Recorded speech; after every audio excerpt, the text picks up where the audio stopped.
欢迎光临。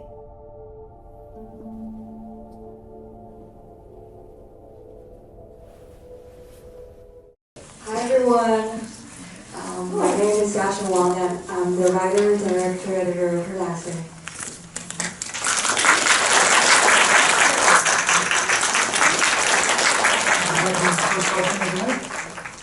Yeah, go ahead. How long did it take you for this project to start to finish? So when I wrote it I was 19 and I finished everything when I was 19, and it took me about 2 days only to film. We were very fast. We filmed it in Tianjin, Beijing, China. And I kind of go on with my college for about 2 semesters, and I picked it up, and it took me about 1 and 2 months for the post-production, for score and editing and everything. So it kind of came out the post kind of took like about 1 year. So it was just super fast when we shoot it, but it took some time when we were doing the post of it, yeah. So when you're creating something like this that is so absolutely personal, how does it feel being on set recreating these scenes that are either inspired from or like influenced by real things that happen? How does that feel? I love that question. I actually got a lot of curious answer about how I would handle the trauma within the film and the writing and seeing it and showing it to everyone around the world. To be honest, the experience from the film was actually inspired by my childhood, which I am also a survivor of domestic violence. But it's actually surprising to me that it's not really that traumatic for me to go through the whole process of filmmaking, because I think psychologically it kind of put me as the viewer or the outsider of the story. So it kind of give you like a vent or like an out for what's going on. So you kind of see it as a play, you see it as someone outside of who you are and who you have lived with. So it felt really cathartic to do the whole thing. And I think I'm kind of always in that, director or filmmaker's hat when I saw it happening. So I'm more like on the outsider side, point of view of the whole thing. So I think it's actually very healing if you have a hard or difficult experience but you choose to write it out or express it in any way creatively, because it really helps you to see it from a different perspective, and it puts you on a different shoe rather than in a position as a victim that's being triggered, but being a storyteller, because it gives you more power by writing a story. Thank you for sharing. Of course. You had a question?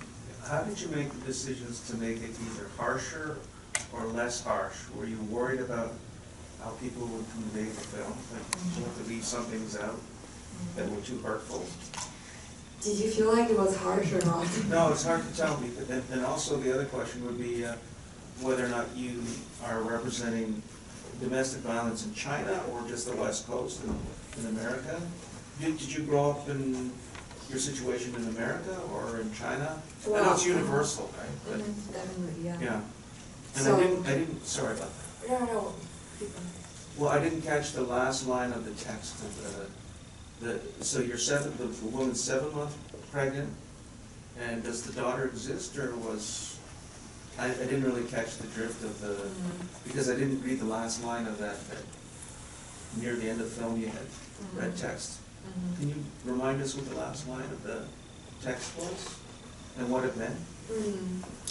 I couldn't quite recall what specific it is because it's been quite too long, but basically it's a diary that my mom wrote while she was pregnant with me in 2001. So my mom sent me that picture while I was making the film, and I think it's really relevant to what I was making. So in the diary she wrote, it's kind of like the conversation she has when I was in her belly. She kind of asked what life she's going to bring to me if this is the kind of violence she lives in daily. But she's kind of caught in between whether to, welcome me to this life, but knowing that welcoming me into a life full of, domestic violence. So the last line is kind of her asking herself if this is the right decision to be pregnant, and if it's right or not, and how could she get out of the situation. But at the same time, she wants me to have a complete family. Yeah. And in terms of the level of how violent or harsh it is, I think I didn't really intentionally design it. It just felt like I was immersed in the story, and I guess it's more subjective for different audience to view it as harsh or not. But I think in my style of filmmaking, I think there has to be a certain level of truth, even though it's a fictional story, that help us to see what we need to see in our life. And I think the truth in my film about domestic violence is that you have to understand that it's not a never-ending story. It's not like an unbreakable cycle. And there is a lot of heavy decision that a woman has to make, even though it seems like an easy decision to, to leave your family and not choose to give birth and just get a divorce, but it's a very difficult process. So I think the truth in my film is to have courage to make the decision. And a lot of times I think that for women and for anyone who is caught in difficult situations, especially in abusive relationships, it's merely what's difficult is the decision to leave rather than what it takes and how it goes on. So I think I hope my films gives more hope for people who are caught in difficult situations to have hope. Any other questions? Yeah, go ahead. Do you have any piece of advice for newer filmmakers? Oh, inspiring question. Right, so I was thinking when I was rewatching my film today, and I was reminded of an idiom in Chinese. So we say in Chinese as 家丑不爱扬, which means you never really should share your ugly stories of your family, so say where they come from. And I think that is actually a prison for storytellers, because when you put shame and judgment inside your creative process, you kind of trap yourself. And one of the things that I benefit from making this movie, despite my whole family kind of curious about what I was going to do, is kind of put their opinions aside and put my own internal judgments aside, and to tell myself that it's never shameful, or I should ever be judgmental about myself making such a personal story. And we say this in film school a lot, that whatever is personal to you has the most strength, and whatever is more specific to you has the most powerful message to the world. And I still believe that's relevant to me and my story. Yeah. Thank you. Go ahead. When Meizi was at that crossroads between choosing to leave or to stay for her daughter, was that something that you always knew you wanted to write the story? And if so, how did you come to that conclusion or ending? So when the child is present in her room. Yeah. I think it's it has always been around my mind when I was growing up, and I see in people's lives when they are experiencing domestic violence as a child in their family. One of the huge things for me is that I grew up wishing my mom could divorce with my dad, and when I see people in domestic violence, I wish for them to get it settled as soon as possible. But every time when I propose that wish, to my mom or to everyone around me, the answer that I always get is, for example, from my mom, if I didn't marry your dad, how could you be born? And that just to me is kind of like nonsense, but it's just the way it is. Because for me, from a child's perspective, you will not want to see your mom or your dad in a huge sorrow every day. But it's kind of like the reason that you exist. So, and I think it's just such a subtle question, but also intricate question that you ask yourself as a woman in marriage if you're trapped in domestic violence. Because if you have made all the decisions, let's say marriage, childbirth, and everything, and you have settled everything in life, but you experience violence suddenly against you, and gender-based violence, how could you do? Because it just it forced you to make decisions in a valley that's dead end. Because if you choose your husband, a lot of women are caught with the questions about if my child is going to be mentally stable without a father, or is she okay dealing with a single family situation. But if you choose to leave, that's another question about if the violent perpetrator or the husband or the abuser is going to come track you down. And I know the cases are different in different countries. For example, in China, it's really hard to have the legal system to stand on the woman's side. And I know that even though in the United States, there are organizations that help women to stay safe when they are, suing their husband or trying to find a safe shelter. So it's never a really easy way to go down with, because once you sue them or put them to the court and ask for protection, it's most likely that they're going to, the abusers, they're going to be really ashamed and come to you for revenge. And that's going to always put you in fearful situations.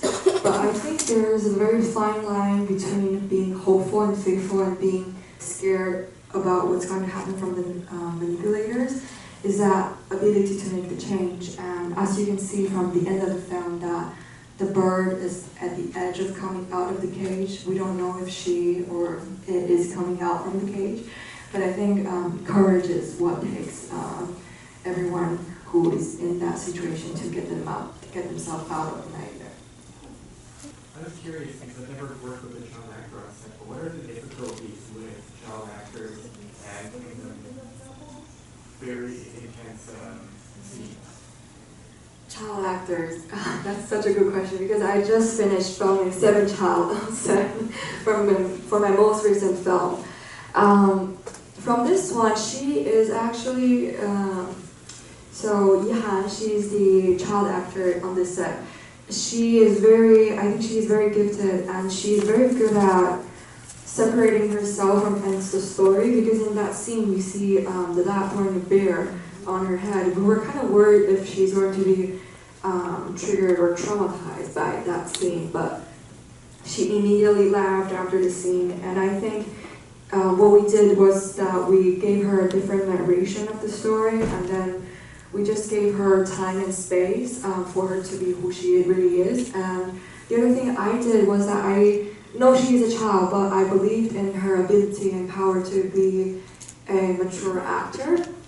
So that's what I did.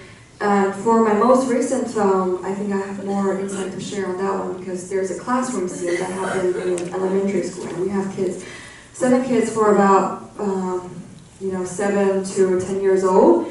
They were quite chaotic on the set at the beginning, especially when the producer said there's McDonald's nuggets. They went insane. The first thing is to never tell them when the food is coming, and especially if it's McDonald's, just keep them away from it. They won't concentrate. But what I learned from my experience is that when you observe the child and the children, all the kids, they have very different personalities. And a lot of times you can see that who caused chaos on the set, and then who is the boss girl on the set, and then who is more of the listener kid on the set. So what I did was I observed who they really are, and I found out the girl who is really good at acting, but also really enjoying, instructing other kids, sometimes being bossy around other kids. So I kind of talked to her how I expect of her and I expect of her friends, so she will help me communicate with other kids. So I guess, finding bridges to communicate between kids and eventually being friends with them. Oh, the last thing that's really important is to have time to bond with them. So my producer brought up to me about this, is that we had like a 1 or 2 day retreat before you come on set with the children. So I had a dinner party with the 2 kids before we go on the set. And that bonded us really well. And then one way to keep them silent when we're filming is to give them a bunch of paper and colored pencil.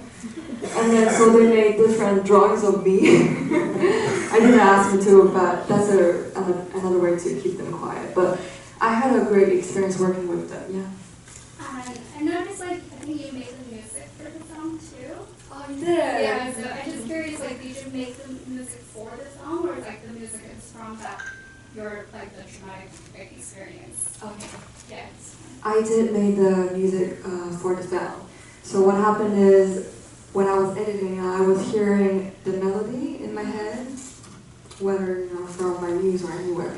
So I was hearing it playing in my head, and it comes to me as the main melody playing on the music So I sing that melody to my composer, and then he put that on the computer, and then it became the main melody for the cathedral, the music box. And for the ending score, I also combined that main melody along with the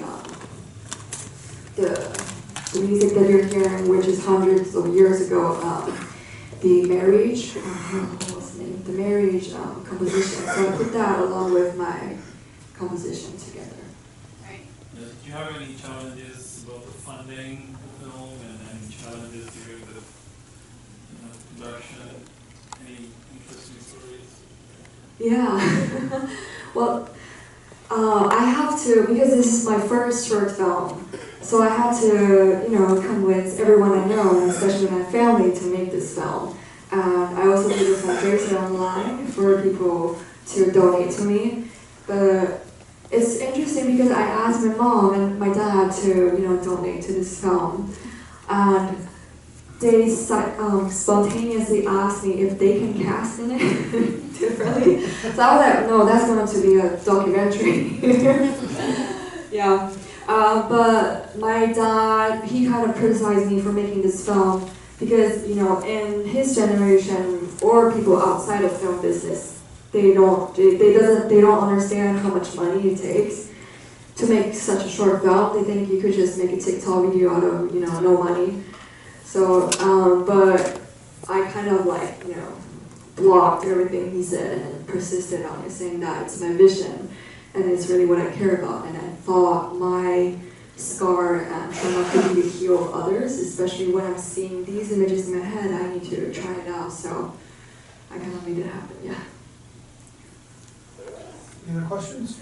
I'm just curious, is there a secondary theme? I'm assuming this takes place in the time when there was a restriction on the number of children you could have, and so there was a lot of pressure to have boys. There was the line where she had asked, I think Meizi had asked, would it be different if I had a boy? Does that play a large part? And at first I thought this was almost like a highlighting sort of the pressure that mothers were facing at that time. How much of that played? I mean, historically in this society, I see that's a great question. So what is kind of going around in Chinese culture, which is a huge patriarchal culture we have from, Qing dynasty, is that it's more likely for a family to put more hope and wishes to have a boy in the family, because that means the boy can inherit everything from the family and have higher chances to be successful in the world. And what's relevant in the society right now is that a lot of Chinese families, they will abort if they did the gender test and they find out the child is a girl, because to them, they have this kind of in Chinese we say 重男轻女, which is when you value boys more than girls. And I think that's a very problematic and fearful mind game that each generation have, because they're fearful of not being successful and they're fearful of not being accepted by the patriarchal society. And from the time when I was born, which is around the time when China is having the one-child policy, so that's when a lot of Chinese families, they are aiming for this one child in the family to be a boy. And even though right now things are quite different, they're asking for a 3-child policy, so they want you to have more kids right now. But still, I think it's relevant because the families are always striving to, have more boys and more boys. Because to Chinese families and parents, to them, daughters are property that you sell to other families or during the marriage process, so they are never your kid. But the boys, they will be for forever. And a lot of times what you see happening in our culture is that you see a family with, let's say, 4 or 5 kids, and the last kid is a boy, and he has 5 or 6 sisters, and that's all because they are striving to have a boy. And I think it's very, besides being unfair, and I think it's a very isolated experiences for the girls, because they were never treated as daughters or kids or children of their parents, but properties or objects. And I think that's a very dehumanizing human experience, because you never get unconditional love from the parents just because the way that you are and without your own decision. At the same time, I think it's actually very relevant in different countries and cultures abroad from China. And so yeah, I actually had the child at the end of the film to say for her mom to leave. So that's kind of like her way of saying that I want you to have the life of your own and showing the humanity in the child. And I hope, and I think the underlying theme is to give more humanizing gaze to daughters and kids, and to not see them as future brides or the other part of the other human being. Yeah. Okay, last question, BK, last question, and then we, go ahead. So this is not actually a question, I just wanted to add to that because I mean, so for kids, like especially boys, when they see their mothers are being, they're experiencing domestic violence, they would not say, oh mom, I support you. Only the girls, the daughters, will support their mom and brother. So that's what I would like to add to the video. Thank you for sharing that. I think a lot of times it is very difficult. It's very easy to learn from your parents, and especially based on your own experience. And I don't know if you guys have seen the most recent show on Netflix from UK called Adolescence. And it's a huge narrative about how the parents raised the boy and the girl the same way, but it turns out that they act differently, which in the story, that the boy killed another girl at the school, but his sister came out to be just as fine as she is. So it's not only, as you have pointed out, not only a social issue, but also how the kids will look up to their dad and their mom in a way that the society will push them to. And thank you for sharing that. I'll just say what I was saying in Chinese real quick, because I know there are some Chinese audience here today. So I want to say thank you for coming, and thank you all. No matter where you come from, I think it's really fulfilling for me to see a Chinese story and my personal story to go so far and reach your hearts beyond, our gender and our culture that should have been setting us apart. And 谢谢大家今天来支持看我的电影，然后我也有在做不同新的作品。如果大家有任何想法的话，也可以在豆瓣上或小红书分享您的建议。然后 I'm really glad to be a part of this community today.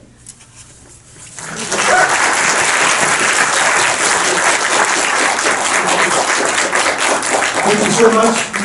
This is a great film. You're just getting started. You're going to be making a lot more great films in the future, and here to you. So thank you.